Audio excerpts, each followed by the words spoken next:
So Brock, question for you. An absolute beginner is here. They're watching. They're in this course to learn about Bitcoin and crypto. I just want to ask you the most basic, because you are one of the geniuses of the whole industry, maybe, you know, the most respected person in this space. So I want to take it down a level to people go, I buy into, I hear what you're saying, Brock. This is the future. I'm making 50 grand a year. I have a job. I want to dabble in this. First question. If you were an absolute beginner or advising an absolute, just pretend I was an absolute beginner, knew not one thing. And I say, I want to start, I know enough that I know that I'm interested in blockchain. Like you said, learn about it. And I want to invest a little bit of money into it. What wallet do you recommend? Everybody's using Coinbase. People say Jax is great. Do you have, I don't want you to have to play favorites. Could you name a couple that you would recommend? Yeah, no problem. I do this all the time because, I mean, I get asked this question daily. Yeah. And so it depends on where you are. You know, let's take U.S. first. In what country you live, but let's start with the U.S. Coinbase is an option. They're a good service. Sometimes people have Right. found customer service issues to be the case, but that's really true of everyone. When you've had an industry that's growing at this rapid pace, it's hard to scale, and especially when you're dealing with this kind of money. Yes. You know, you can't just like say, let's add 200 new people and this is, you know, there's no room for error. Yeah. And so, you know, I tell people that get a little frustrated with any of these companies, it's called be patient. You know, you're in a boom like this. So, you know, Coinbase is great, Gemini is great, Kraken is great. It's kind of like U.S. exchanges. Have you heard of Jax? Somebody recommends Jax isn't an exchange, so that's where you can procure tokens. Yeah, I'm talking about, so let's start with procuring tokens. Yeah, so that you normally go to one of the exchanges. Yep. There's also, you know, other channels. Sometimes there's Bitcoin ATMs in your city if you just want to do something very small. The fees are high, but if you just want to get started with $100, it's an interesting experience, or just to check out. Yeah. And they're in most cities now. So the wallet you would recommend opening up first is Coinbase. Well, those are the exchanges. Yep. Don't think of them as wallets so much. These are places where you can buy your coins. Yep. You can store your coins there. Yeah, Coinbase is more that.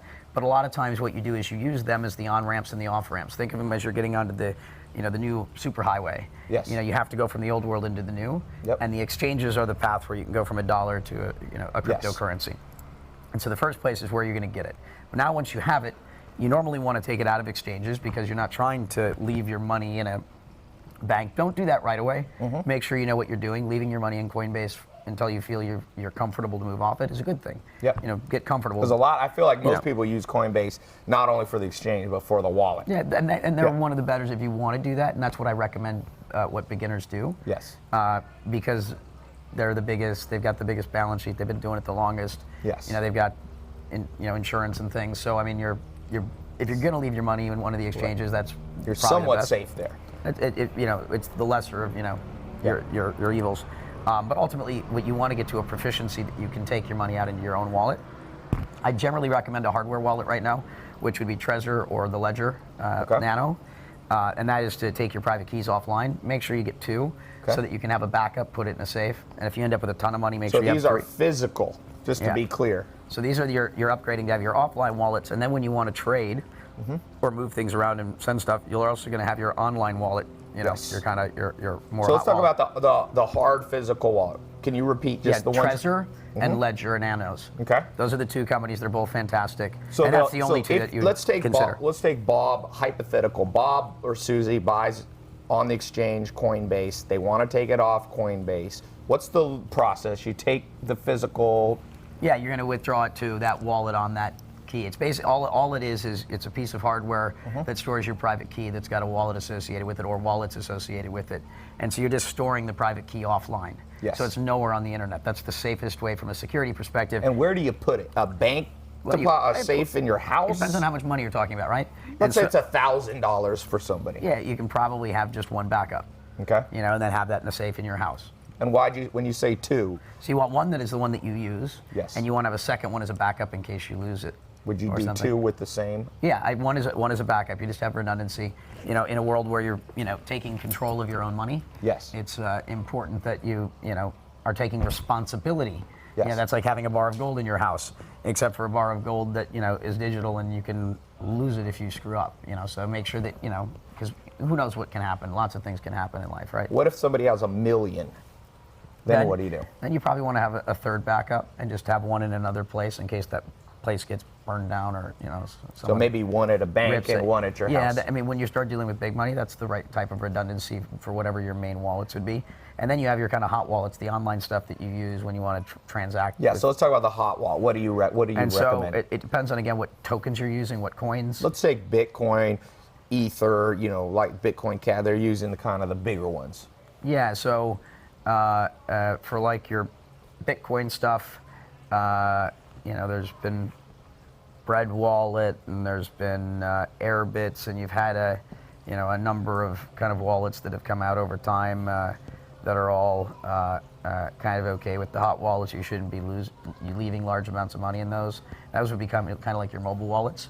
Then for your web wallets, and Jax for all your other coins. Actually, you might be better off just using Jax. Yeah. For as much as you can for your mobile wallet, and then for your web wallet, yeah, you can. And can you differentiate for people listening, mobile wallet versus web wallet? Yeah, I mean, some things are better designed for mobile. Some things are. Your phone. So your phone is less secure than your computer and these types of things, or your computer is less secure depending upon what they're doing, how they've developed it. Security is, kind of, one of the main things that everyone needs to be mindful in this area, and that's why you don't leave large amounts of money in devices and wallets and things that could be accessed if someone stole your identity or someone got your hardware, and so that's why you leave the large sums offline. So the large sums offline, and then do you transfer the large sums then, and you're putting them in? Yeah, imagine you have your own vault, and so okay, I only need $10,000 right now, or $50,000 worth of stuff, or $500 worth. And then the rest, it's whatever it is that your needs are.